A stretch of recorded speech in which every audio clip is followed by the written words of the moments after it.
Ang kapal naman ng mukha mo na magpakita pa rito sa bahay. Wala ka na ba talagang nararamdaman na hiya sa katawan mo? O kahit na konsensya man lang? Ikaw ang dahilan kung bakit namatay ang tatay mo. Hindi ko ba pwedeng makita si Papa kahit sa burol niya lang? Wala ba akong karapatan dito? Anak rin naman niya ako ah. Oo, anak ka nga. Pero anak ka lang niya sa labas. Hindi ka na dapat pumunta rito dahil wala ka ng kadugo rito. Si Mario na nga ang nag-iisa mong kadugo. Namatay pa ng dahil sa'yo. Hindi ko kasalanan ang nangyari. Pinauwi ako ni Papa. Bakit ba ayaw niyong maniwala sa akin, Mama? Huwag mo akong tatawagin, Mama. Hindi kita anak. Anak ka lang ng asawa ko sa ibang babae at kahit na kailan, hindi ko matatanggap ang katulad mo na palaging kamalasan ng daladala sa pamilya namin. Kung alam ko lang na ikaw ang magiging dahilan para mawala sa amin si Mario, hindi na sana ako pumayag na tumira ka rito. Charlotte!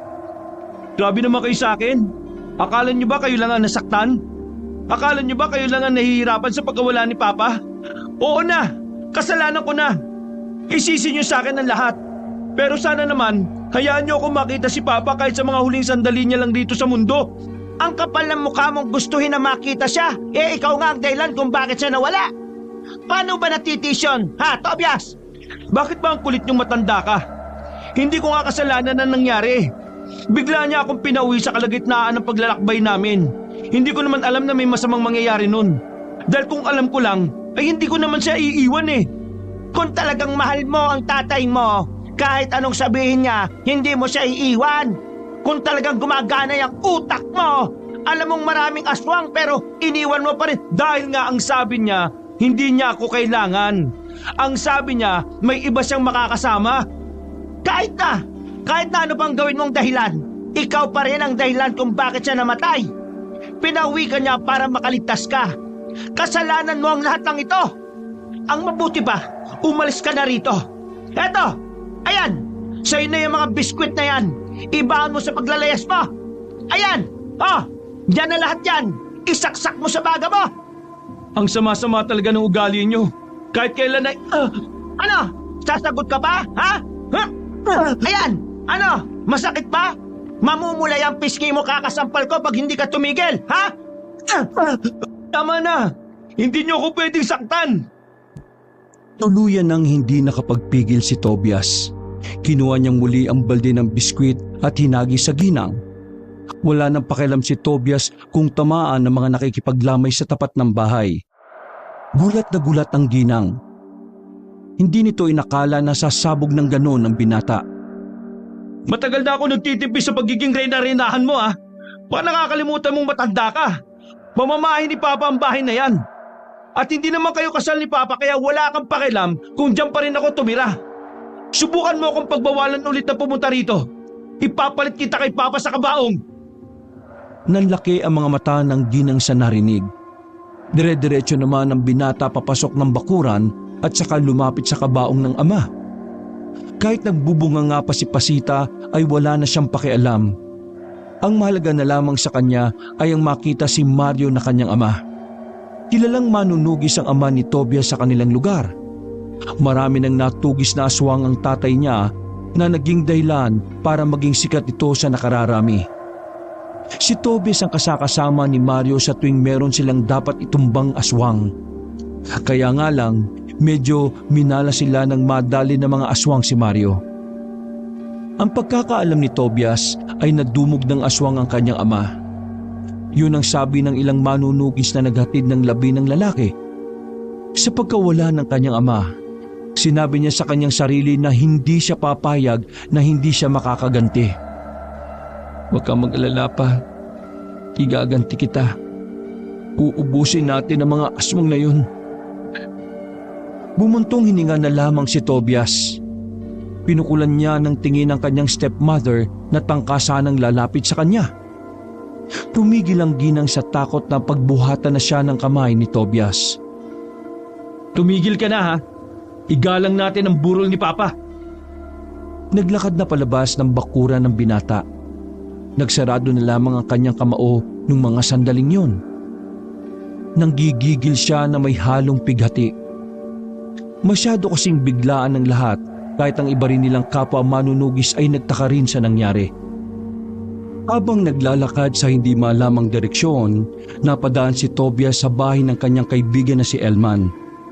Napatigil ang lalaki sa pagpukpok sa upuan nang makita siya sa labas. O tol, nabalita ako nangyari kay Mang Mario. Nakikiramay ako tol ha. Maraming salamat, tol. Pupunta ako mamaya. Nandun ka ba? Hindi. Iwas muna akong makita ko mukha ng stepmother ko eh. Gusto ko lang igalang yung burol ng tatay ko. Okay sige. Pero pupunta pa rin ako sa burol mamaya. Tol, kapag kailangan mo ng kausap sabihan mo lang ako. Si Papa nga pala, nagmumukmok sa loob. Hindi niya matanggap na nawala ang tatay mo eh. Alam mo naman, matalik na magkaibigan ng dalawang yon. Pakisabi kay Manggarin, tibayan niya lang. Kagaya ng ginagawa kong pagpapakatibay. Sige tol. Punta mo na kung saan ka pupunta ngayon. Tatapusin ko lang tong nawasak na silya namin eh. Tinapik pa ni Elman ang balikat ni Tobias. Pilit ng ngiti na lang ang naisukli ni Tobias sa kaibigan. Hindi niya alam kung saan siya pupunta. Wala siyang gana sa lahat. Parang gusto niya na lang maglakad ng maglakad at bahala na ang kanyang paa kung saan siya dadalhin. Lutang na lutang ang isip ni Tobias. Paikot-ikot lang sa iisang ideya ang tinatakbo ng utak niya. Yun ay ang magantihan ang mga aswang na pumaslang sa kanyang ama. Sandali siyang tumigil. Napatingin siya sa bilog na buwan. Kapag nakikita niya yon, lagi niyang naaalala si Mang Mario. Palagi kasing pinapaalala sa kanya ng ama na kapag bilog ang buwan, ibig sabihin lang daw noon ay malalakas ang mga aswang sa ganoong oras. Pinapangako ko, Tay, sinusumpa ko sa buwan. Lahat ng mga lintik na aswang na yan ay uubusin ko. Wala akong ititira, bata man o matanda, may sakit man o may kapansanan. Basta aswang, hindi ako magdadalawang isip na, Napalingon si Tobias sa kanyang likuran nang maramdaman na may tao sa kanyang likuran. Isang babaeng nakasuot ng uniforme ang nakita niyang nakatayo sa daan. Nagtaka si Tobias. Hindi niya alam kung anong problema ng babae. Nang magsasalita na sana siya, bigla na lang tumumba ang babae at nagkalat pa ang mga dala nitong gamit. Buisit, anong nangyari dito? Miss? Ayos ka lang ba? Miss? Nag-aalangan man ay nilagay ni Tobias ang ulo ng dalaga sa kanyang bisig. Pilit niyang ginigising ang dalaga. Pero wala na talaga itong malay. Wala nang choice ang lalaki. Kailangan na niyang buhatin yon at dalhin sa mas maayos na lugar. Nanlaki ang mata ni Elman at ni Manggarin nang doon dalhin ni Tobias ang babae. Nagtataka man, pinapasok pa rin sila ng mag-ama. Hiniga ni Tobias ang babae sa papag. Sa puntong yon, saka pa lamang nakita ni Tobias na may kagandahan pala ang babae. Parang manika ang mukha nito. Sa buong buhay niya, yun ang unang pagkakataon na nakakita siya ng dalagang ganun kaganda. Halos lahat kasi ng babae sa kanilang baryo, hindi na nga magaganda ay ang papangit pa ng ugali. Manggarin, Elman, pasensya na. Nakita ko lang kasi yan sa daan na hinimatay eh. Alangan namang iwan ko siya. Nakakaawa naman. Hindi ko alam ang gagawin ko kaya dito ko dinala. Kainis. Nagdadrama ako kanina tapos biglang nangyari yan Ako rin Nagdadrama ako sa kwarto ko. Nataranta ako sa sigaw nitong si Elman. Akala ko naman kung ano na. Pero, di bale, habang wala pa siyang malay dito muna siya. Hindi kaya pagising niya bigla na lang siya magwala. Baka isipin niya, may ginawa tayong hindi maganda. Di bahala siya. Itutulak natin siyang palabas. Kaya mo? Ang ganda-ganda niya no? Ano naman? Biro lang. Kung magising na yan, ihatid niyo kung saan man siya nakatira. Alam niyo naman na delikado na rito palagi kapag gabi. Nagkakalat ang mga aswang. Mas maganda na kung may makasama siyang magaling na manunugis na gaya mo, Tobias. Umiling si Tobias. Hindi niya kayang tanggapin ang papuri ni Manggarin. Para sa kanya, hindi siya karapat-dapat na tawaging magaling. Kung magaling ako, dapat nagawa kong iligtas si Papa sa mga aswang.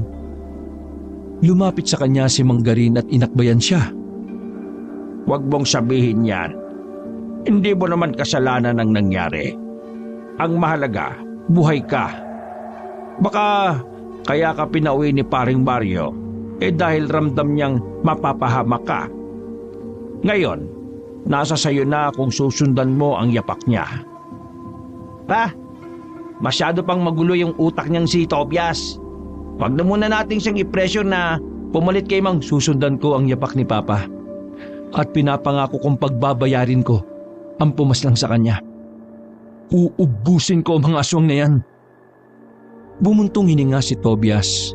Nakasarado na naman ang kanyang kamao.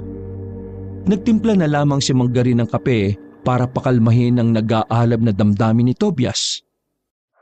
Habang nakakape sila ay nagkamalay na ang dalaga. Tumingin-tingin yon sa kanila. Nang mahimasmasan ay bigla na lamang yon sumuksok sa gilid. Huwag po! Hindi po mayaman ang pamilya ko! Tuwalan niyo po ako! Nakaramdam ng pagkairita si Tobias kaya ito na ang sumagot. Hoy, huwag kang magpapansin. Nahimatay ka sa daan at nakita kita. Hindi ka ba natuto sa school kung paano magpasalamat?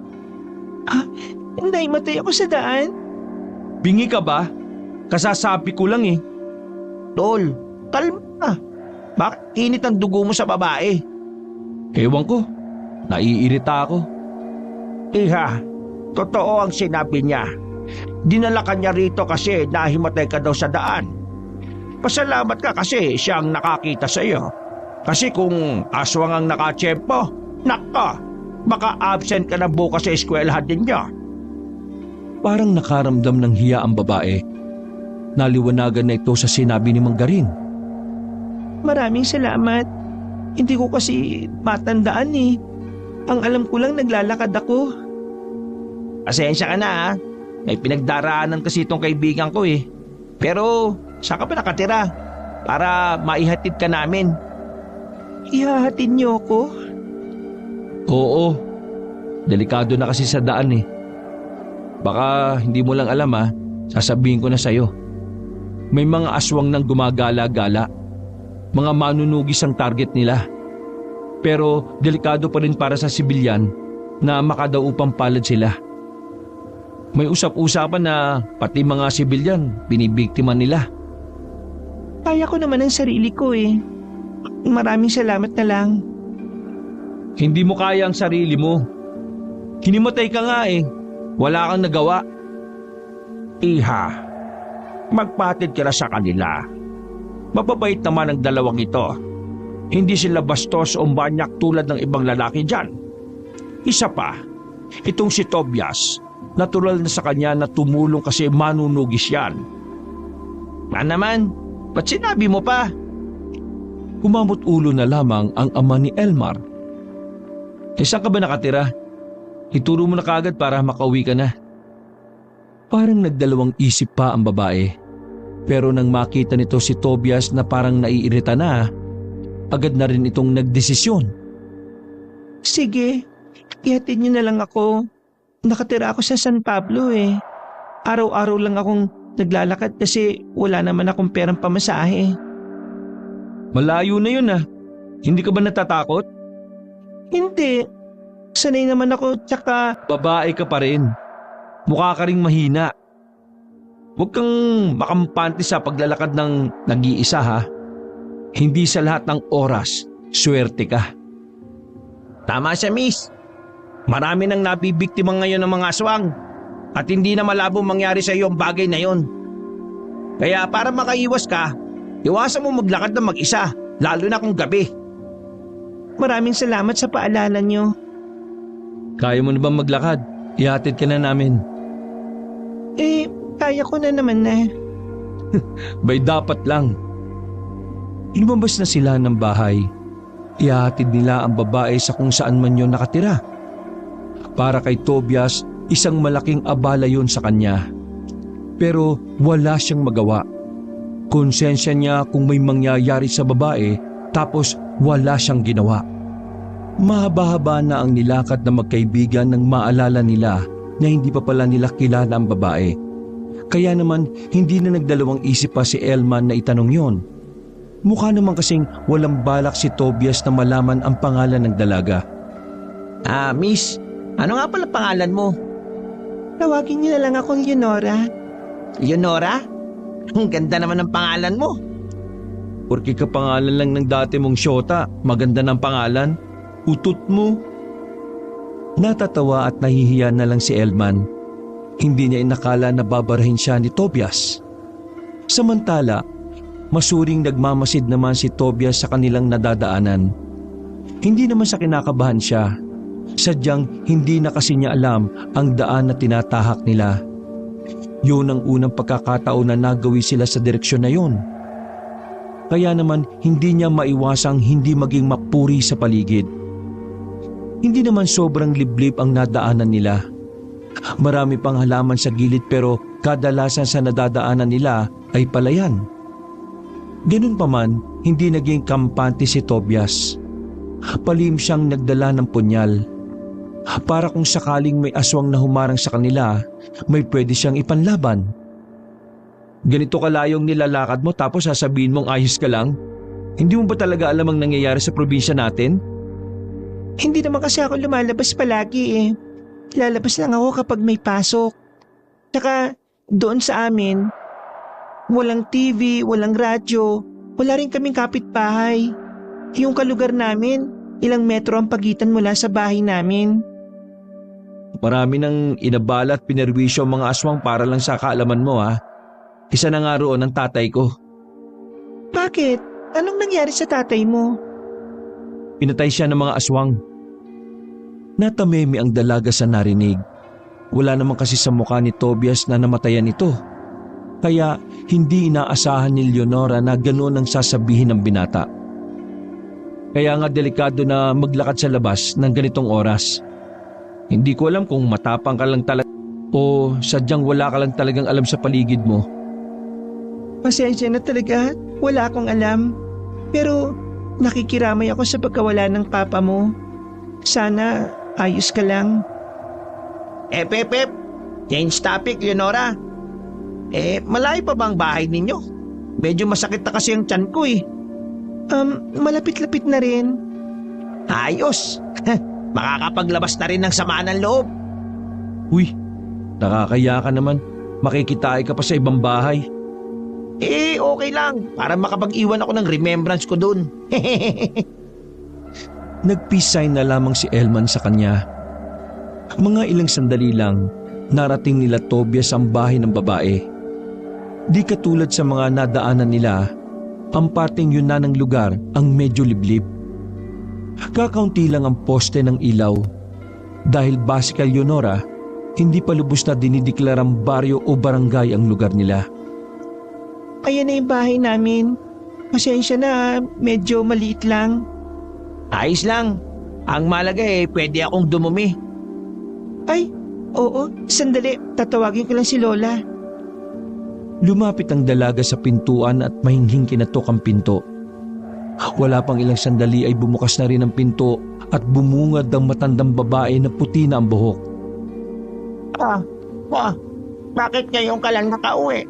May project na naman kayo sa school. Teka, sino ba ang mga lalaking ito? Huwag mong sabihin na isa riyan ang nobyo mo, ha? Lola naman, malisyosa ka ha. Wala akong nobyo sa kanila.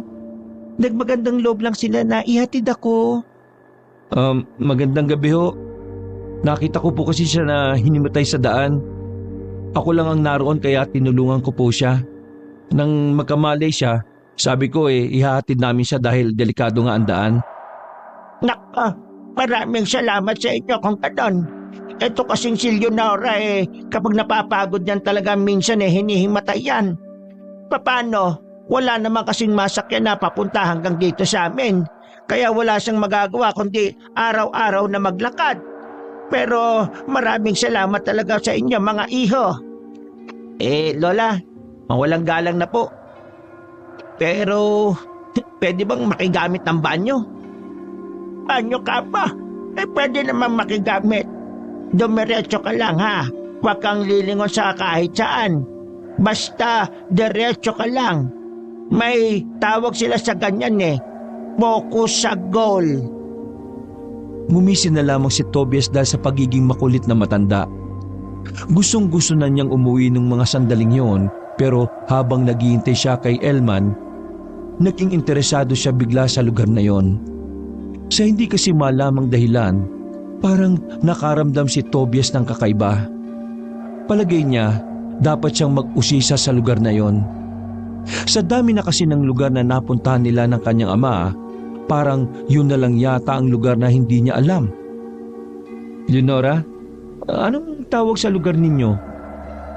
Ang tawag ng iba dito, baryo ng Baldos. Pamilya Baldos kasi ang unang tumira dito noon. Pero ang tawag naman ng iba dito, libliban. Kasi liblib na. Bakit? Marami na kasi ako napuntahan ng lugar sa probinsya natin. Pero hindi ako pamilyar dito Kailan lang naman kasi nabuo ang baryong ito. Hindi pa nga kami kinikilalang baryo May napalitaan ka bang merong aswang dito? Sa tanong na yun ay parang nabigla ang babae. Agad itong tumingin sa malayo para hindi makita ni Tobias ang panlalaki ng mata nito. Aswang? Wala naman akong nababalitaan. Di ba nga, lagi lang akong nasa loob ng bahay? Nakakabagot siguro kapag katulad mo, no? Puro aral lang. Natawa na lamang ang babae. Tumayo na si Tobias nang lumabas na si Elman sa banyo. Nagpaalam na rin sila dahil mag-aalanganing oras na rin. Isa pa, kailangan ni Tobias na bumalik sa burol ng ama. Sigurado ba kayong hindi na muna kayo magkakape? Naku, maraming salamat na lang po. Mas marami pong kape sa burol namin. Sige ho, aalis na ho kami. Maraming salamat ulit Mag-iingat kayo. Hindi na lumingon si Tobias habang si Elman naman ay kumaway-kaway pa sa maglola. Habang naglalakad sila palabas ng baryo na yon, meron silang nakasalubong na dalawang lalaki. Nakatingin lang din yon sa kanila na parabang nakikiramdam kung may gagawin silang masama. Bakit tol? Kilala mo ba yung dalawang yon? Mga aswang. Aswang yun? Pero wala akong gagawin. Masama kutob ko Pakiramdam ko, marami sila rito. Sinasabi mo bang baryo to ng aswang? Hindi. Iniisip ko lang na dahil liblib ito, may mga napapadaan o nakatira din talaga ritong aswang. Pero hindi alam ng mga tao. Kagaya na lang ng dalawang yon. Kung nadala ko lang yung espada ko, tatapusin ko sila Kaso, punyal lang na maiksi ito. Babalik ka rito? Oo, pero hihintayin ko munang mailibing si Papa. Magsasanay pa ako. Magpapalakas ako. Saka ko sila iisa-isahin. Nakakatakot ka kapag nagsiseryoso ka, tol. Matakot ka kapag hindi na ako seryoso. Kasi hindi na ako yun kapag ganun. Tara na. Pinagpatuloy ng dalawa ang paglalakad kahit na may nararamdamang pag-aalala. Nakikiramdam si Tobias sa paligid kung merong nasunod sa kanila. Pero sa awa ng Diyos ay wala naman silang nakita. Hindi mawala-wala sa isipan ni Tobias ang dalawang lalaking aswang nang makabalik na sila sa kanilang baryo. Naisip niya na lang bigla na parabang mas magiging kampante na ang mga aswang. Unti-unti na nilang nilalabas sa mga sarili nila na parang normal lang na tao. Bumuntong hininga na lamang si Tobias habang nasa lamesa sa burol ng kanyang ama. Patingin-tingin pa sa kanya ang stepmother na si Pasita. Pero sa pagkakataon na yon, nag-aalangan na itong lumapit sa kanya. Maging ang ibang kakilala ng ginang ay natatakot na rin kay Tobias. Hindi kasi inaasahan ng mga yon na papalag na ang binata kay Pasita. Muli siyang lumapit sa kabaong ng ama at pinagmasdan ang mukha nito.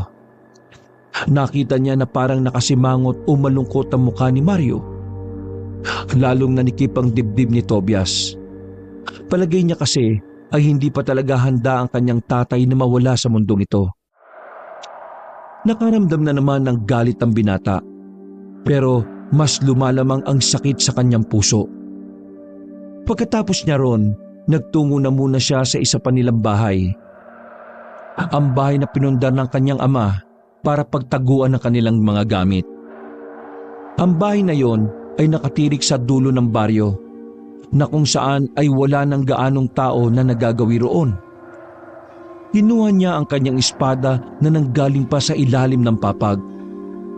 Yun ang espadang bigay ng kanyang ama nung siya ay baguhan pa lamang sa pagiging manunugis. Katagal-tagal na rin mula nang hindi nadadampian ng dugo ang talim nito ha. Pero ramdam ko na, nararamdaman ko na muli na kita magagamit.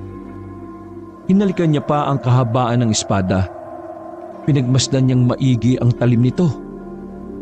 Napadako ang tingin ni Tobias sa bintana nang maramdaman niyang tila may taong napadaan sa labas. Hinawakan niya agad ng mahigpit ang espada at inihanda ang kanyang sarili. Maraan siyang naglakad. Paglabas niya ay naramdaman niyang nasa bubungan ang kaluskos. Pagtingala niya ay nakita niya roon ang isang tiktik. Nanlilisik pa ang mga matang nakatingin sa kanya at naglalaway. Nasa aktong aatakihin siya nito, pero dahil may kaalaman naman si Tobias sa pakikipaglaban, hindi siya nito nagalusan.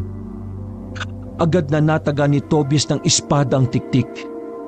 Tinamaan ito sa tagiliran na naging dahilan para mapabagal ito. Ang lakas ng loob mong pumunta rito na mag-isa ha? Walang awang tinaga ni Tobias ang aswang sa liig nito. Nang masigurong wala na itong buhay, ay sinunog na niya ang aswang. Lumingon-lingon pa siya sa paligid pero wala na siyang nakita. Nung mga sandaling yon, ramdam na ni Tobias ang pagmamadali ng mga aswang na malaga sa mga manunugis. Isang hindi magandang senyales para sa kanya. Makalipas ang ilang araw, nailibing na rin ang labi ng ama ni Tobias na si Mario. Nilunod din ng binata ang sarili sa pag-iensayo para maging karapat-dapat na kapalit ng kanyang ama. Kahit na papaano, ramdam naman ni Tobias na may pag-unlad sa kanyang sarili. Mas sumusay siya kumpara noong nakakasama niya pa ang kanyang ama. Pero kasabay ng kanyang pag-unlad ay ang pag-usbong ng mga pagpatay sa kanilang lugar. Ilang beses na papabalita na may ilang albularyo at manunugis na ang natatagpo ang patay. Bagay na nagpapatunay na hayok ang mga aswang na ubusin silang lahat. Huwag kang mag-alala. Hindi ko naman aangkinin ang lupa ng naiwan ng tatay mo. Isaksak mo sa baga mo kung gusto mo. Wala ka naman kasing karapatan talaga eh. Kasi hindi ka naman tunay na asawa.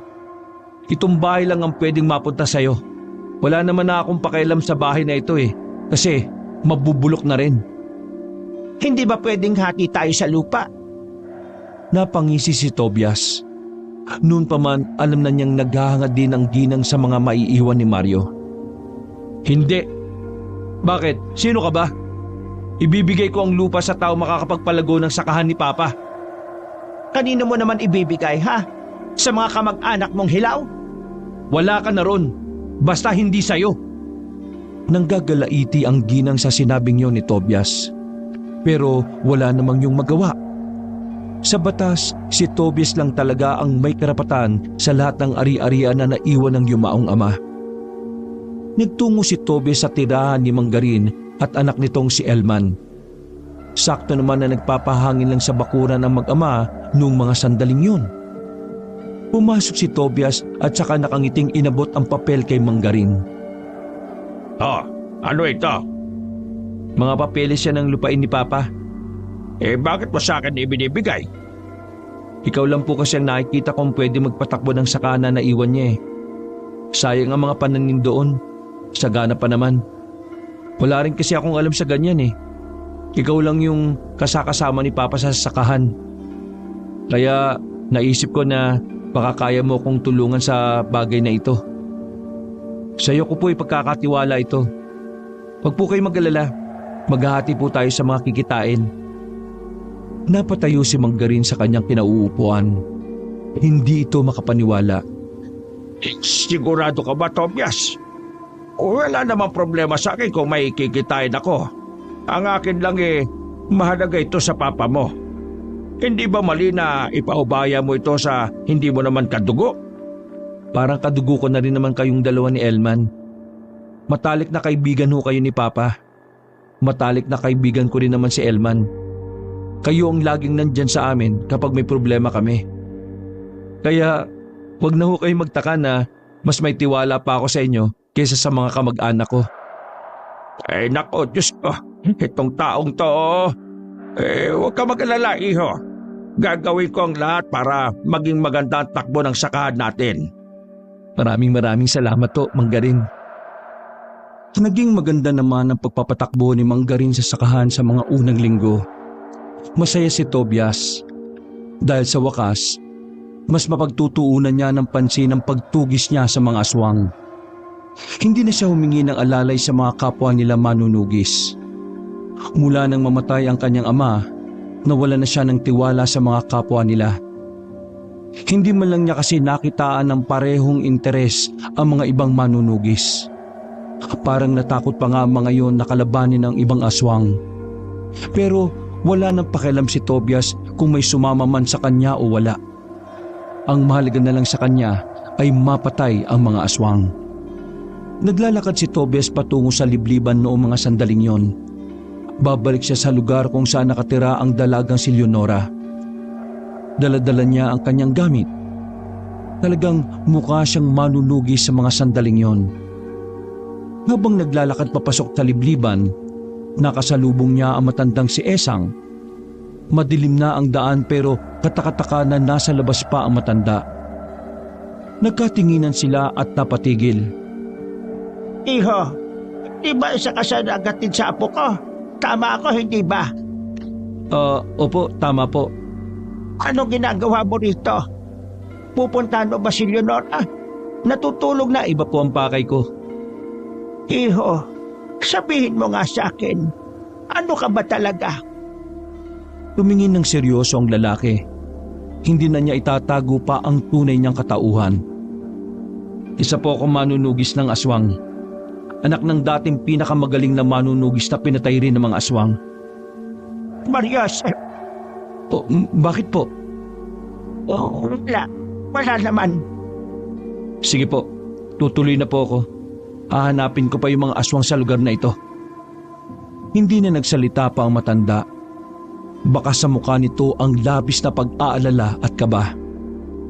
Samantala, dire-diretso lamang si Tobias sa paglalakad. Wala siyang nararamdaman na kahit na kaunting takot. Nilagpasan niya ang bahay nila Leonora. Tinungo niya ang nakikita niyang bahay sa hindi naman kalayuan. Walang dalang langis si Tobias kaya medyo mahihirapan siyang tukuyin kung sino ang aswang. Ang magiging basihan na lamang niya ay kung sino ang maaalarma. Tao po. Malakas ang pagkatok na ginawa niya. Mga ilang sandali lang ay agad din naman itong nagbukas. Bumungad sa kanya ang dalawang lalaki na nakita na niya nung una. Sa loob ay meron ding iba pa na nagtatakang nakatingin sa kanya. Nang kunin na ni Tobias ang kanyang espada, agad na nagbago ng anyo ang mga nasa loob. Huli kayo, balbon! Walang sinayang na pagkakataon ng binatang si Tobias. Agad siyang pumasok sa loob ng bahay. Kahit na medyo masikip, hindi siya natakot. Una niyang inatake ang dalawang lalaki na nasa gilid. Nakailag ang isa, pero hindi pinalat ang kasama nito. Kanya-kanyang gapang sa pader ang mga aswang. Mababangis at naglalaway-laway pa. Mga tiktik pala kayo! Mga mahihinang aswang! Pinuntong ni Tobias ang buong galit niya. Pinagtatataga niya ang mga naroon. Wala siyang pinatawad kahit na isa. Sa husay ni Tobias, hindi nagawang makapalag na mga aswang na naroon. Sa loob lang ng 1 minuto, nakabulagta na ang mga yon. Pagtingin ni Tobias sa labas, nakita niyang may mga tao nang nakakakita sa ginagawa niya. Kaya naman hinila nila ang isang aswang at pinakita sa mga yon. Makinig kayo! May aswang sa lugar ninyo at kabilang ang mga ito sa mga yon. Kayo, wala bang aswang sa inyo? Nanginginig na umiling-iling ang mga tao. Natatarantang umalis sa mga yon. Hindi pa nakontento si Tobias. Sinunog niya ang mga bangkay ng mga aswang na kanyang napaslang. Kalmado lang siya sa gilid habang kumakain ng pinitas na bayabas. Parang wala lang nangyari. Naging halang na ang kaluluwa niya pagdating sa mga aswang. Nagsisimula pa lang ako. Iisa-isahin ko kayo, ha? Napatigil ang sasabihin ng binata nang biglang marinig niya ang magkakasunod na yabag ng paa. Tumayo siya nang makitang nasa labas na ng bakuran ng mga yon. Mga aswang ang mga yon. Inaasahan niya na may mga darating pa. Kaya hindi na niya maiwasang hindi masabik. Sa halip na mabahala dahil sa bilang ng mga aswang na naroon, mas lalo siyang tumapang at naging determinado. Kung sinuswerte ka nga naman, oh. Hindi nyo na ako pinahirapan pang hanapin kayo, ah. Muling ipinorma ni Tobias ang kanyang espada sa ere. Handang-handa na siyang lumaban. Mga ilang sandali lang, kanya-kanya nang naglundagan ng mga aswang. Hindi nagpatinag ang binatang manunugi sa mga yun. Ipinakita niya ang kanyang husay sa pag-ilag. Hindi rin pangkaraniwan ang opensang ipinakita ni Tobias. Kahit ang mga aswang na yon ay nagulat sa kanyang kahusayan. Oh, bakit kayo tumigil? 5 pa lang ang nababawas ko sa inyo, ah. Natatakot na ba kayo? Sa isang iglap lamang, nakahandusay na ang mga aswang sa lapag. Nagkakatinginan ng mga aswang na naroon. Buong akala ni Tobias ay aatrasan na siya. Pero hindi niya inaasahan ang mga sumunod na nangyari. Bigla na lang kasing may tumusok na parang karayom sa kanyang leegan. Dahil doon, naramdaman niya ang pamamanhid ng kanyang muka. Sumunod doon ang bagyang pagkahilo. Buisit! Walang nagawa si Tobias kundi ang umatras. Mas mapapadali ang kamatayan niya kung papalagan niya ang mga yon. Napatingin siya sa gilid. Yun lang ang natatanging daan na pwede niyang suotan.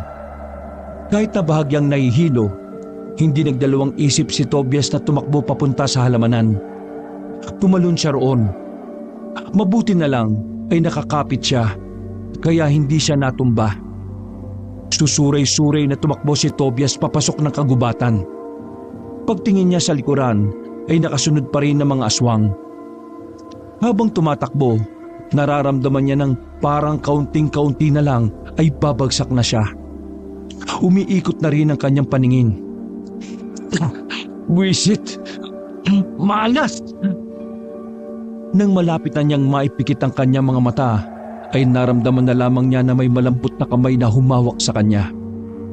Hinila siya nito paalis bago pa man siya tuluyang mahabol ng mga aswang. Hindi na alam ni Tobias sa mga sumunod na nangyari. Nagising na lang siya na wala na siya sa kagubatan. May kaunting hilo pa rin siyang nararamdaman.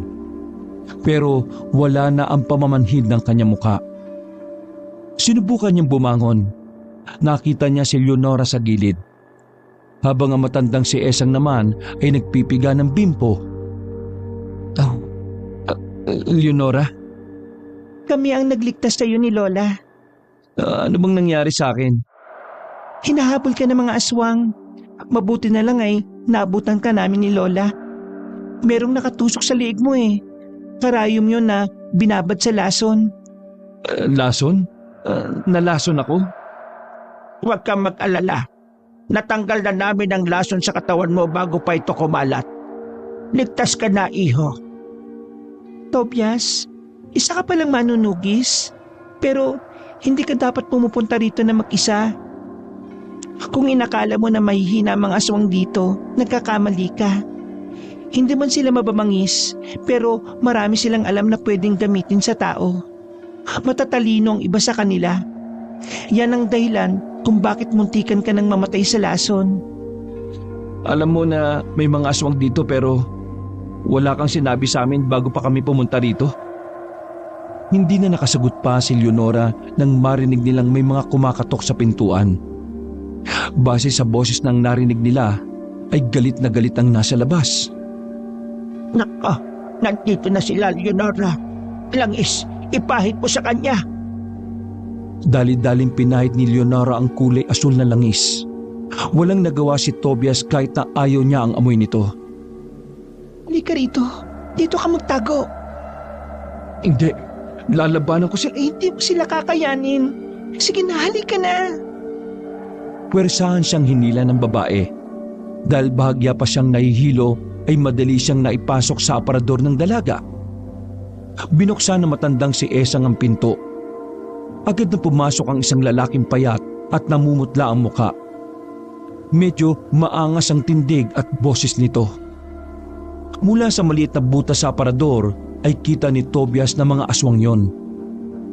Hoy, tanda! May nakapagsabi sa amin na dito dumaan ang manunugis ha. Nasaan? Ituro mo! Bakit naman kami ang tinatanong ninyo? Malay ba namin kung tinulungan niyo ang lokong yon? Eh di ba kasi dati na rin kayong may tinulungan na manunugis? Wala. Kwento-kwento lang yan. Hindi naman yan napatunayan. Walang manunugis dito. Umalis na kayo. Kasi kung hindi, isusumbong ko kayo kay Supremo.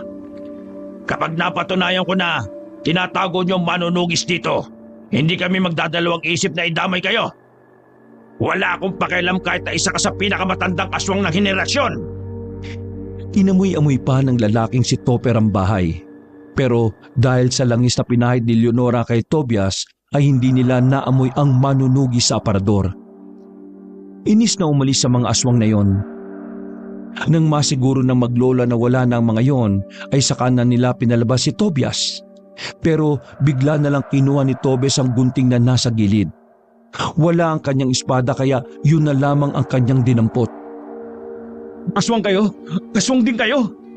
Tobias, hayaan mo kami magpaliwanag. Paliwanag?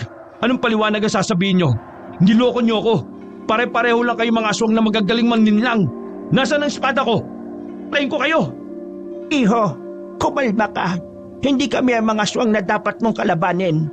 Dahil katulad niyong mga tao, ang mga aswang ay nahahati rin sa dalawang uri. May masasama at may mabubuti. Sinasabi mo bang mabubuti kayo? Tumango ang matanda. Hindi nyo ako maloloko, ano? Alam ko ang ugali ng aswang. Iisa lang kayo. Naiintindihan ko ang nararamdaman mo, Iho. Pero makinig ka sa sasabihin ko. Kilala ko ang ama mo, si Mario. Siya ang pinakamahusay na manunugis ng probinsyang ito. Minsan na rin kaming nagtago, pero wala siyang ginawa sa akin dahil alam niya hindi ako gaya ng iba. Alam kong hindi ka panipaniwala, pero ako ang nagbibigay ng impormasyon sa ama mo tungkol sa mga aswang.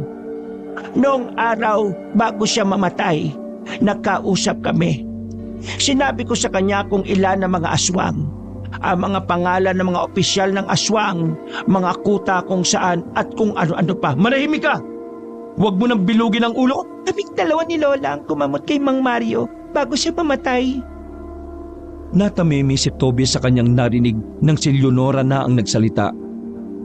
Lalong humigpit ang pagkakahawak niya sa gunting dahil ang kanyang tatay na ang pinag-uusapan.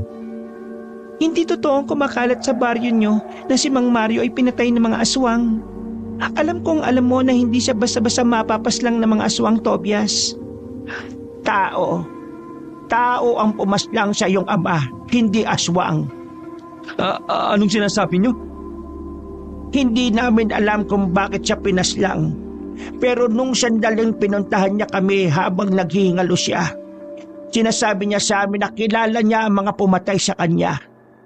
Mga manunugis na hindi niya na nagawang banggitin pa ang mga pangalan. Basta habang ginagamot namin siya, sinabi niya sa amin na kapag nawala siya, bubungkalin na ng mga aswang ang sementeryong nakabaon. Nasa sementeryong yun ang mga katawan ng mga aswang na maalamat. Mga aswang na malalakas at kahit sino ay hindi yun basta-basta matatalo. Sinabi niya sa amin na hindi dapat mangyari yon dahil katapusan na ng lahat kapag nangyari ang gusto ng mga aswang. At ang masaklap pa raw nito, may mga taong nakikipagtulungan sa mga aswang. Tama na! Huwag niyo nang sirain sa akin ang kapwa ko manunugis. Hindi niyo kami mapag-aaway-away. May kinuwang kung anong papel ang matandang si Esang. Nilapag niya yon sa lamesa. Ilang araw bago siya mamatay, nakipagkita siya sa akin para kumalap ulit ng impormasyon. Bago siya umalis, binigay niya yan sa akin. Sinabi niya sa akin na kapag napahamak siya, saka ko lang daw ibigay ang papel na ito sa kanyang anak. At ikaw ang alam kong anak niya. Kaya huwag ka mag-alala, hindi ko yan binasa. Kinuha ni Tobias ang papel. Pagbuklat pa lamang niya ay nakilala niya agad ang sulat kamay ng kanyang ama. Bigla niyang naalala ang sandaling naabutan niya si Mario na may sinusulat sa papel. Ganun na ganun ang papel na nakita niya noon. Kaya naman nakumbinsi siya na galing nga yun sa kanyang ama. Habang binabasa niya ang sulat, hindi siya makapaniwala sa kanyang mga nalaman. Unti-unti niyang nabitiwan ng gunting. Marami pa siyang gustong sabihin sa amin noon pero di na niya kinaya. Ang huli na lang niyang hiniling sa amin ay dalhin siya sa ilog para doon siya malagutan. Ang ilog na madalas niyo raw puntahan noong bata ka pa. Tuluyan ang nagbagsakan ng mga luha ni Tobias sa kanyang mga nalaman. Dahil sa sulat, nalaman niya na ang sinasabing sementeryo ng mga aswang ay nasa mismong lupain ni Mario. Ang lupain na tinatayuan nila ng malawak na sakahan. Base rin sa sulat, kakamkami ng mga aswang ang sakahan at doon huhukayin ang katawan ng mga malalakas na aswang. At dahil wala na nga si Mario, nararamdaman ni Tobias na hindi na malabong mangyari ang binabalak ng mga aswang. Ang hindi lang malaman ni Tobias ay kung sino ang mga taong nakikipag-ugnayan sa mga aswang. Sino ang mga manunugis na sinasabi ni Esang. Maniwala ka sa amin, hindi kami masamang aswang. Napipilitan lang kaming mamuhay ng ganito dahil wala kaming choice. Nasaan ang espada ko? Hindi na nagdalawang isip si Esang na ibigay yon kahit na maaari silang paslangin na lang bigla ni Tobias. Huwag kang magpapadalos-dalos. Hindi lang aswang ang kalaban mo rito. Kailangan mong malaman muna kung sino ang mga traidor sa samahan ng mga manunugis. Iho, ikaw lang ang makakapigil sa binabalak ng mga kapwa naming aswang. Kaya sana, pag-isipan mong magbuti ang mga hakbang na gagawin mo. Wala pa rin po akong tiwala sa inyo. Pero maraming salamat sa mga sinabi niyo sa akin. Sige po, kailangan ko nang umalis. Tobias, sasamahan kita. Hindi na. Kaya kong lumaban mag-isa. Mapapakinabangan mo ko. Marami akong pwedeng sabihin sa iyo na kahinaan ng mga aswang. Isa pa, kailangan mo ng alalay, lalo pat dalawa ang kalaban mo rito. Tama si Leonora, iho. Kailangan mo ng makakasama. Marunong din naman makipaglaban ng apo ko. Marunong ding manggamot. Magtiwala ka sana sa akin. Gusto lang namin ni Lola na tumanaw ng utang na loob sa ama mo. Dahil mula nang buhayin niya kami, nagkaroon kami ng pagkakataon na makitang muli ang kabutihan. Huminga na lamang si Tobias. Ayaw man niya na may makakasama, pero napagtanto na lang din niya na mas maigi na rin yon. At natuto na siya sa nangyari sa kanya, na dapat hindi niya minamaliit ang mga aswang at hindi siya dapat nagpapadala sa kanyang emosyon. Sige, basta ayaw ko na magiging pabigat ha. May isa pa pala akong dapat sabihin sa iyo. Ano ho yun? Gamitin mo ang espada ng iyong ama. Yun lang ang makakapatay sa pinuno namin. Tumango na lamang si Tobias bilang pasasalamat. Isinuot na ng binata ang kanyang damit. Binalutan niya ng tela ang espada na may mga bahid pa ng dugo. Lola Esang, hindi pa rin ako 100% na naniniwala sa inyo. Kaya sa oras na lokohin niyo ko, yari sa akin tong apo ninyo. Wala namang problema sa akin. Basta, nasa sayo pa rin yan. Ang gusto ko lang naman ay hindi magtagumpay ang mga masasamang aswang. Maingat na umalis si Tobias at Leonora. Walang nakakita sa kanilang aswang kaya naman ligtas silang nakalabas ng libliban. Pasensya ka na kung hindi ko kagad sinabi sa'yo na baryo ng aswang ang lugar namin. Natatakot kasi ako na baka bigla mo na lang kaming paslangin ni Lola. Naglalakad na sila noon pauwi sa baryo nila Tobias. Wala nang katao-tao sa paligid. Ramdam na ramdam din ang katahimikan na parang nakabibingi. Alam mo na kung sino ako una pa lang? Oo. Mula doon sa nawalan ako ng malay hanggang sa makarating ka sa amin. Planado namin lahat ni Lola.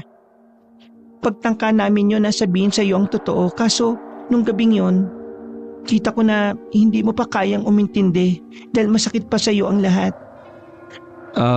Ganun ba? Sige. Hindi ka nagalit?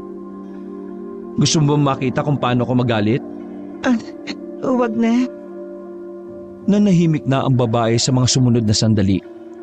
Samantala, sa halip na umuwi si Tobias sa bahay ng kanyang ama, agad siyang dumiretso sa kanilang sakahan. Hindi niya maintindihan ang nararamdaman ng mga oras na yon. Kinakabahan siya. Pagkarating nila roon, tahimik na ang sakahan nila. Nakapagtataka na wala roon ng ibang mga magsasaka na dati namang nagtatrabaho para kay Mario. Nagkaroon na ng masamang kutob si Tobias. Ang unang pumasok sa isip niya, baka napahamak na si Manggarin. Meron ka bang nararamdaman na aswang na naririto? Meron. Marami sila. Doon. Tara, pumunta tayo ron. Marahan at maingat ang ginawa nilang paglapit. Malakas ang kutob ng dalaga na sa likod ng matataas na puno ay naroon ng mga aswang. Nang makarating sila roon, ay pasimple silang sumilip. Hindi inaasahan ni Tobias ang makikita niyang eksena. Maraming aswang ang nagtitipon sa bahay kubo na kung saan madalas na pinagpapahingahan ng mga magsasaka ni Mario. Pero nagsalubong ang kilay ng binata nang matanaw ang mga pamilyar na mukha na naroon. Ha? Si Manggarin? Si Elman? At ang mas nagpakulupan ng kanyang dugo ay ang kanyang stepmother na naroon din. Nakakapit sa braso ni Manggarin na parang linta. Sila ang nakikipag-ugnayan sa mga aswang? Tobias, mukhang binibenta ng ama ni Elma ng lupain ninyo sa mga aswang. Pagkamuhi agad ang nabuhay sa kalooban ng binata. Hindi niya kailanman naisip na ang mga tunay pala talaga niyang kalaban ay nasa buhay niya lang din.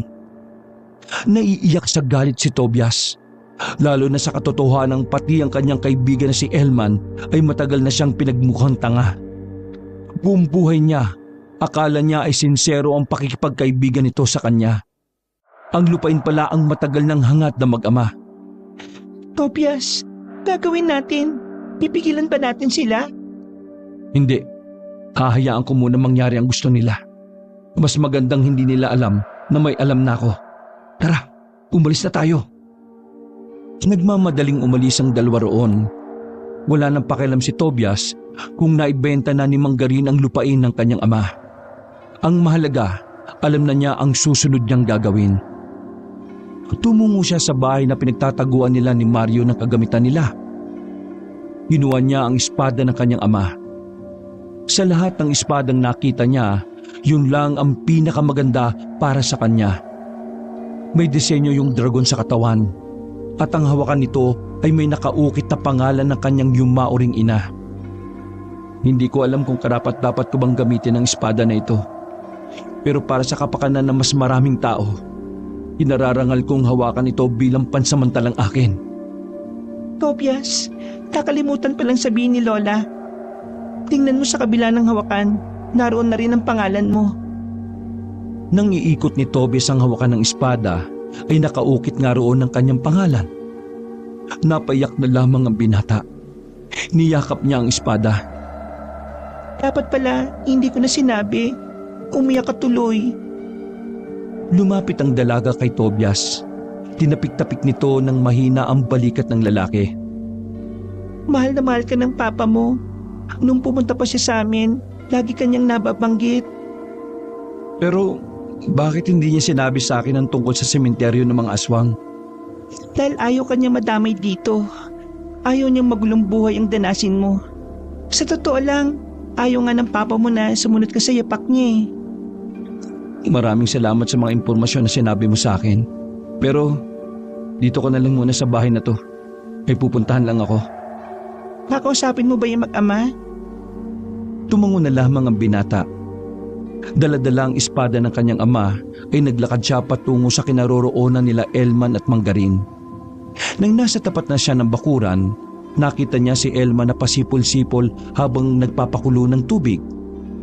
Habang tinitingnan niya ang kaibigan niya, hindi niya pa rin maintindihan kung papaano siya nito tinraidor. Uy! Tobias! Gabi na! Anong ginagawa mo dyan? Lumapit si Elman sa kanya nang may ngiti sa muka. Normal lang ang pakikitungo nito na parabang wala itong ginagawang masama. Napadaan lang ako. Gusto ko lang kayong kumustahin kung nasa maayos ba kayong kalagayan. Maayos lang naman kami ni Papa. Si Papa, nagpapahinga na sa loob. Yung lupain kaya ng tatay ko, maayos pa ba? Tila ikinagulat ni Elman ang sinabi ni Tobias. Uutal-utal itong sumagot. Ha? Yung lupain? Yan, maayos. Maayos naman yon. Kaya huwag ka mag-alala. Ngumiti na lamang si Tobias kahit na ang totoo. Gustong-gusto na niyang hatawin ng espada ang tinuring niyang kaibigan. Nagpaalam na rin siya sa kaibigan. Kumaway pa si Elman sa kanya bago siya tuluyang makalayo. Ang sunod niyang pupuntahan ay ang mga kampo ng kapwa niya manunugis. Iisa-isay niya mga yon para malaman kung isa sa mga yon ang pumaslang sa kanyang ama.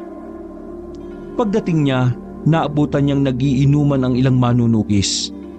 Kasama na roon ang lider ng mga manunugis na si Hernando.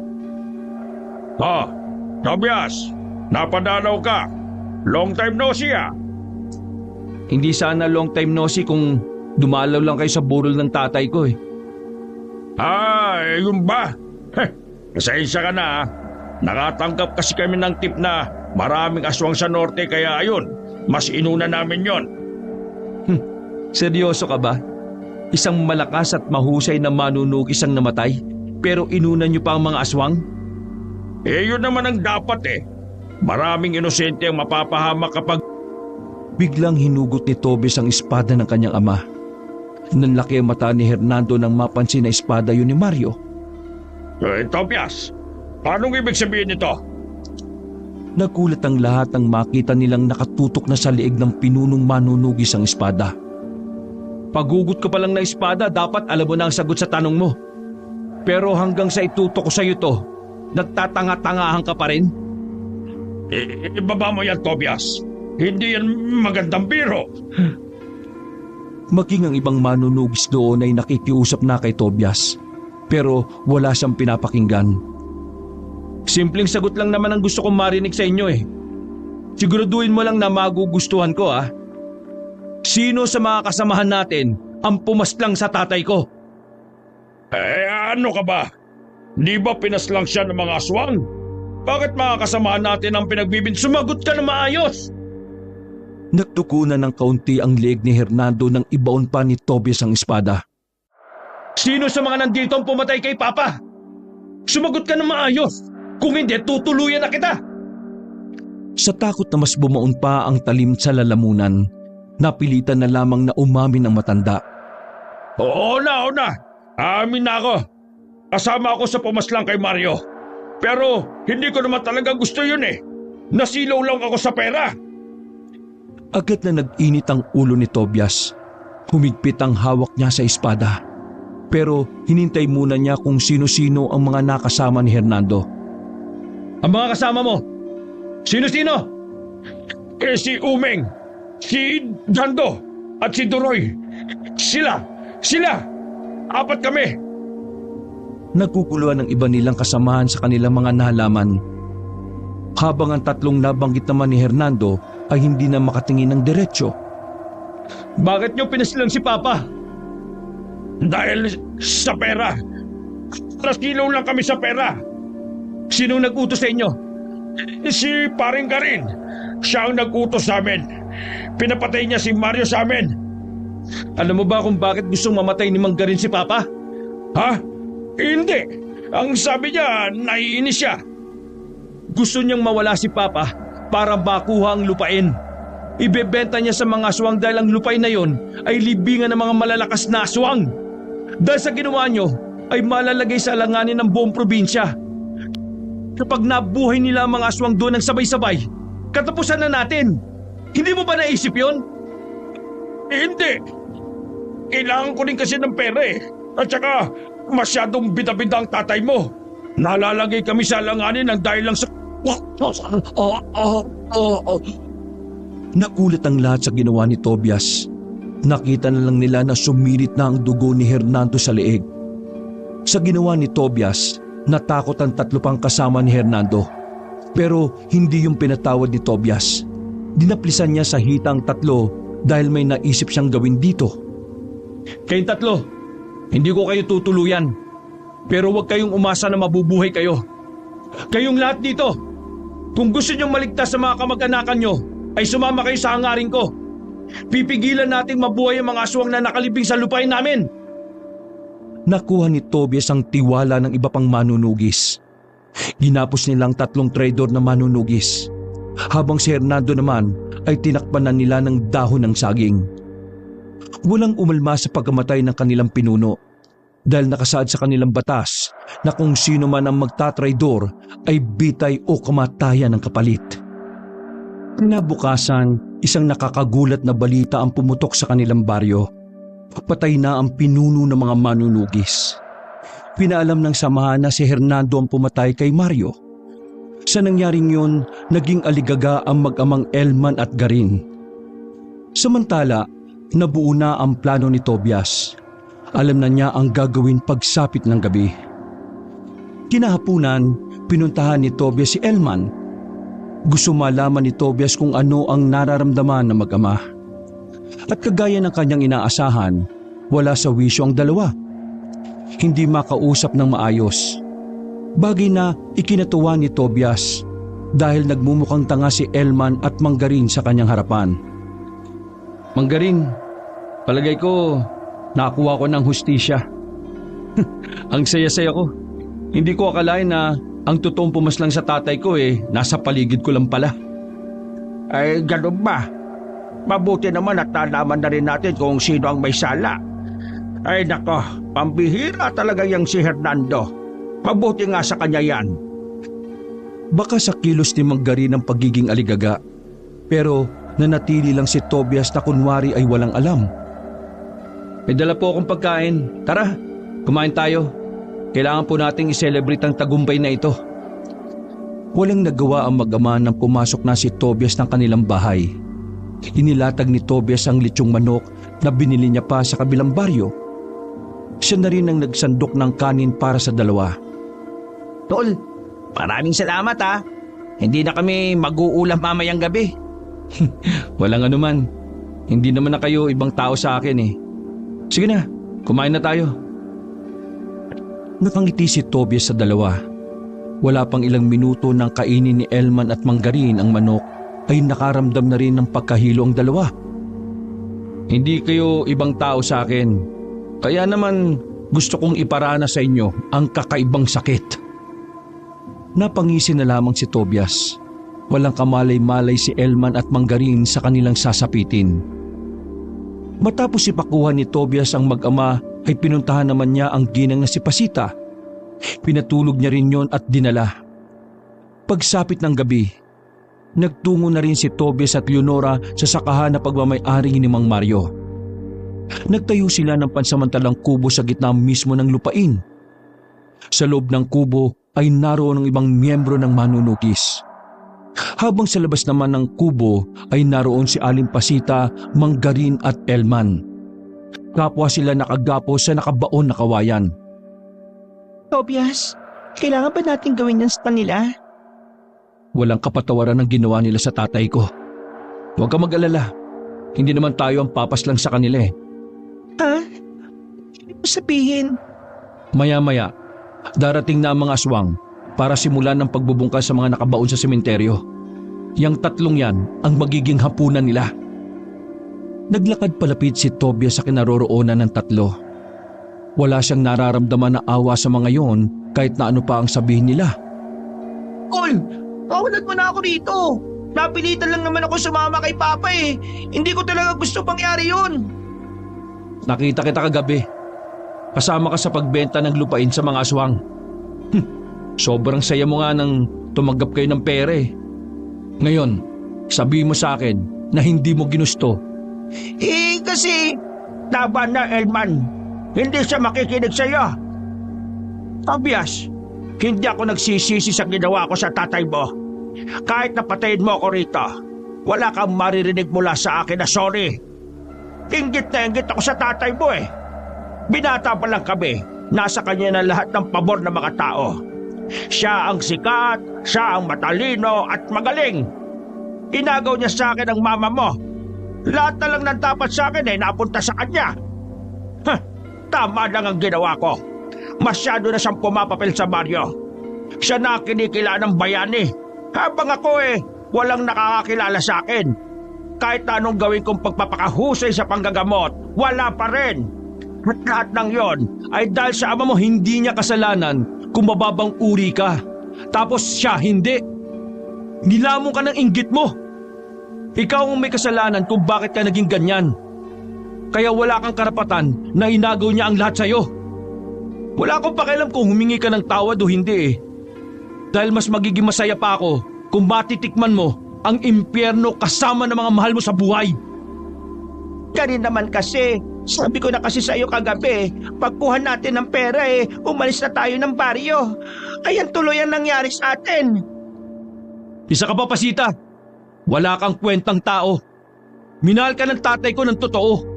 Pero anong ginawa mo? Niloko mo siya at kasama ka pa sa nagplano sa pagpaslang sa kanya. Napakawala mong puso!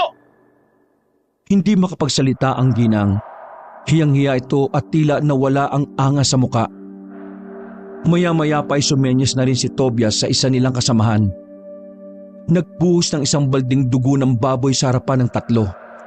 Yun ay para mas madaling maamoy ng mga aswang at makalapit kina Manggarin. Tol! Ano to, Tol? Para saan to, Tol? Tultulin mo mukha mo. Hintayin nyo na lang yung mga bisita ninyo. Sabay na pumasok si Tobias at Leonora. Sa loob ng kubo sila naghintay sa pagdating ng mga aswang. Makalipas lang ang halos isang oras, naririnig na nila ang malalakas na angil mula sa kagubatan. Dahil doon, paulit-ulit na nagmamakaawa si Elman kay Tobias. Pero hindi lumabas si Tobias hanggat wala pa ang mga aswang. Maganda kayong lahat. Papunta na sila. Tumango ang ibang manunugis. Maging si Leonora ay inihanda na rin ang sarili. Hindi nagtagal, narinig na lamang nilang nagsisigaw ang tatlo sa labas. Kasabay nito ay ang mga ingay na nagmumula sa mga aswang. Hindi nakatiis si Tobias. Lumabas na rin siya ng kubo. Nadatnan niyang sinisimulan ng lapain ng tatlo. Mabuti na lang ay natigil agad ang mga yon nang makita si Tobias. Hindi malaman ni Tobias kung bakit niya yun ginawa. Kung tutuusin, dapat ay wala na siyang pakialam na mamatay sina Elman. Pero nakakaramdam siya ng inis dahil kahit nakamuhi-muhi ang kasalanan nila, hindi kaya ni Tobias na pantayan ang kasamaan ng mga yon. Para bang may nagsasabi sa kanyang puso na mali na ipakain niya sa mga aswang sila Manggarin. Ganon din ang tatlong manunugis na traidor, na siya namang nasa kabilang banda ng kubo at nakatali rin. Agad na naglayuan ang mga aswang. Walang namatay sa mga nakagapos, sa halip prinotektahan pa nila ang mga yon. Tol, maraming salamat. Pero bakit mo kami niligtas? Hindi ko kayo niligtas. Batas ng tao ang bahala na sa inyo. Mga kasama, pakawalan niyo sila. Bahala na sila kung paano nila ililigtas sa mga sarili nila. Natamimi si Manggarin sa narinig niya. Samantala, nagsimula na rin ang sagupaan. Bawat isa kina Tobias ay ipinaglaban ng lupain na yon. Hindi yun maaaring mapunta sa mga aswang. Dahil kapag nagkataon, Magtatagumpay ang mga aswang na ibalik ang mga mababangis na kalahi nila. Habang nagkakagulo, nakita ni Tobias ang sinasabing pinuno ng mga aswang. Yun lamang ang nag-iisang may pakpak sa mga yon. Tumakbo si Tobias patungo sa kinaroroonan ng pinunong aswang. Hindi siya nagdalawang isip na atakihin ito, pero bigla na lang itong lumipad sa itaas. Sandali itong nawala. Mga ilang sandali lang, may lumipad ng aswang na nasa likuran niya. Tinamaan si Tobias ng kalbot nito. Mahaba ang kuko ng aswang kaya agad na dumugo ang kanyang likuran. Wisit, mukhang mahihirapan ako sa isang to ha. Kailangan kong unahin ng niya. Pinagandaan ni Tobias ang sunod na atake ng aswang na yon. Sandali niyang tiningnan ng mga kasama. Kampante siyang hindi nadedehado ang mga manunugis. Kaya naman tinuon na lamang niya ang atensyon sa kalaban. Nagulat na lang si Tobias nang biglang lumitaw sa dilim ang pinunong aswang. Tangkang kakalmutin siya nito ng mahabang kuko nang biglang sumulpot si Leonora. Hinila siya nito. Ang kaso nga lang, si Leonora ang tinamaan ng kalmot. Malalim ang hiwa ng babae sa tagiliran hanggang sa bewang. Bakit mo ginawa yun? Huwag mo akong intindihin. Kaya ko ang ganitong sugat. Kung ikaw ang tinamaan nito, patay ka na. Mabilis ang kalaban mo. Dalhin mo siya sa gubat dahil mahihirapan siyang lumipad doon. Bilis! Kami nang bahala sa mga aswang na nandito. Tumakbo si Tobias papasok sa kagubatan. Epektibo naman yon dahil sinundan siya ng pinunong aswang. Lumugar si Tobias sa maraming puno. Kahit madilim ay naging bentahe yun sa kanya. Dahil kasi sa mga puno, naririnig na niya ang kilos ng aswang. Hinawakan niya ng mahigpit ang espada ng kanyang ama. Humugot siya ng malalim na paghinga para magkaroon ng maayos na konsentrasyon. Ilang sandali lang, naramdaman na lang niya na nasa likuran na niya ang aswang. Agad na umilag si Tobias. Nataga niya yun sa pakpak. Dahilan para bumagsak ang aswang sa damuhan. Hindi kayo magtatagumpay sa plano ninyo! Tinaga ni Tobias ang pinunong aswang pero kahit sugatan na ang isang pakpak nito ay nakailag pa rin. Nagawa pa nga nitong makaatake na nagdulot ng sugat naman sa mukha ni Tobias. Masyado kang maligalig ha! Eto pa! Tinamaan niya ulit yon, pero sa pagkakataon na yon ay ang kabilang pakpak naman ang nadali niya. Sinamantala na ni Tobias ang pagkakataon. Sinundan niya pa ng isa pang taga. Hindi na nakailag ang aswang. Sinalo nito ang taga ni Tobias sa kaliwang balikat. Umangil ng umangil ang pinunong aswang. Sinubukan pa nitong lumaban pero sa puntong yon ay hinang-hina na rin ito. Nang tuluyan na itong bumagsak ay inakala ni Tobias na patay na nga yun. Hanggang dito na lang kayo. Mahinang nilalang. Tumalikod na si Tobias nang mapansing hindi na gumagalaw ang aswang. Pero ang hindi niya alam ay nagkukunwari lang pala yun. Bigla itong bumangon ulit. Masumaba na ang mga kuko nito na parang isang kutsilyo.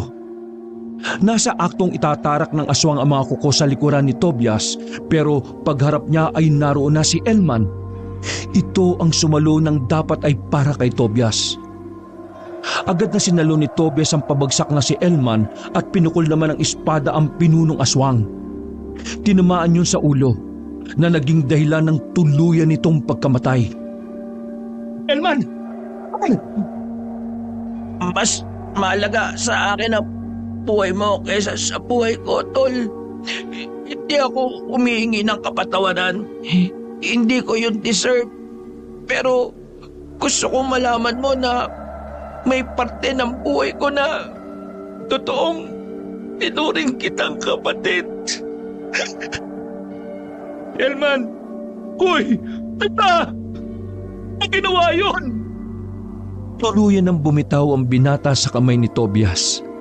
Kahit anong gawin pag-alog ni Tobias sa kaibigan ay hindi na rin yun tumutugon pa sa kanya. Sa puntong yun, para pang nabura na ang lahat ng galit ni Tobias kay Elman. Pansamantala niyang nakalimutan ang kasalanan nito. Ang tanging tumatakbo lang sa isipan niya ay sana magkaroon ng pagkakataong makabawi si Elman sa kanya. Pero kahit ilang sana pa ang sabihin niya, batid niyang hindi na yon mangyayari pa. Hagulgol ang ginawa niya. Bitbit niya ang katawan ng kaibigan at naglakad pabalik sa sakahan. Pagdating niya roon, natalo na ng mga manunugis ang aswang. Agad namang lumapit si Manggarin para kunin ang wala ng buhay na anak. Yan ang epekto ng kasakaman mo, Manggarin. Humagulgol ng iyak ang matandang lalaki. Napailing na lang din si Tobias. Sa parehong gabi, tinipon nila ang mga bangkay ng aswang.